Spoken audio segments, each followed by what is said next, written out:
Oke semuanya, baru-baru ini nih, ada satu insiden yang bikin geger komunitas penggemar di Indonesia.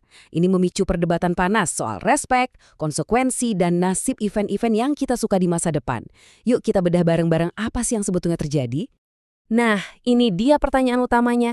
Pertanyaan yang taruhannya gede banget dan jadi inti dari semua kekhawatiran ini.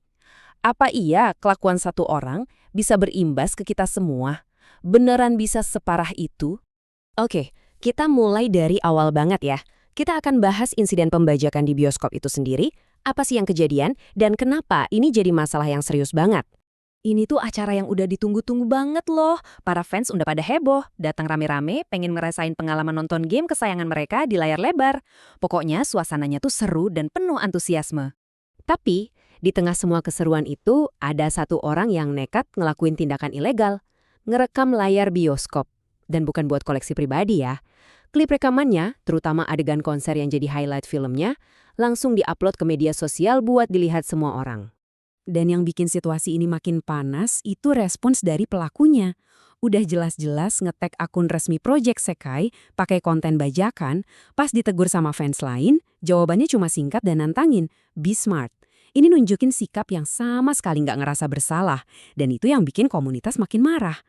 Buat banyak fans lama, insiden ini tuh bukan cuma kesalahan biasa. Rasanya tuh kayak deja vu, kayak sejarah kelam yang keulang lagi, dan ini ngebuka luka lama yang bikin trauma. Nah, ini dia polanya yang bikin semua orang khawatir. Coba kita mundur sedikit. Dulu di tahun 2014 ada kejadian serupa di konser Miku Expo. Ada yang ngerekam secara ilegal. Hasilnya, sejak saat itu Miku nggak pernah lagi ngedain konser besar di Indonesia. Sekarang kejadian yang sama keulang lagi dengan konten yang ada Mikunya juga. Ya wajar banget kan kalau ketakutan yang sama muncul lagi? Dan yang bikin makin parah, ada tuduhan kuat di komunitas yang bilang kalau orang di balik insiden 2014 dan yang sekarang itu orang yang sama. Kalau ini benar, ini bukan lagi kesalahan, tapi emang udah jadi pola perilaku yang disengaja.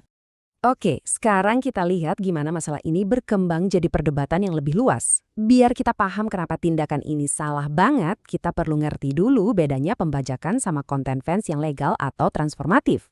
Salah satu argumen buat ngebela tindakan ini adalah, katanya dengan nge-share klip itu bisa bikin real fans jadi semangat. Argumen ini jelas keliru banget ya. Ini sama aja kayak bilang semangat ngefans itu bisa jadi pembenaran buat ngebajak. Padahal dua hal itu jelas beda banget. Definisinya sebenarnya simpel banget kok. Pas kita beli tiket bioskop, kita itu bayar buat hak nonton filmnya. Sekali di tempat itu.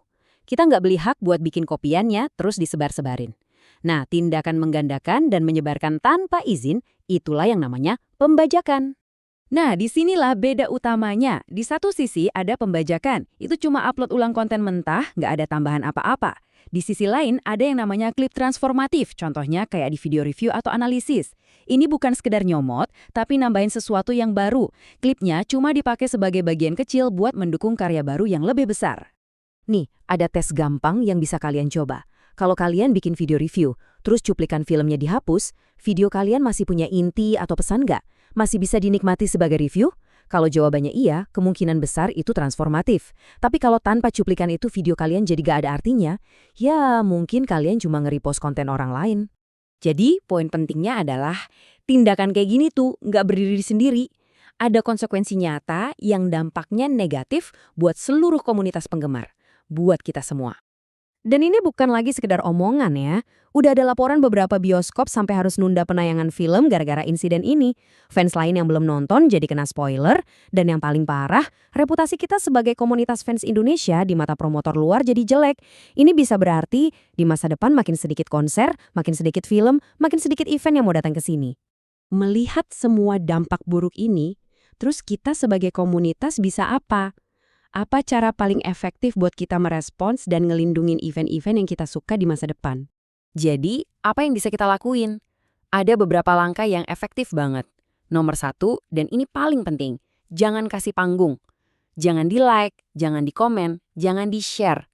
Cukup report kontennya karena melanggar hak cipta, terus blok akunnya, dan fokus buat edukasi positif di lingkungan kita sendiri.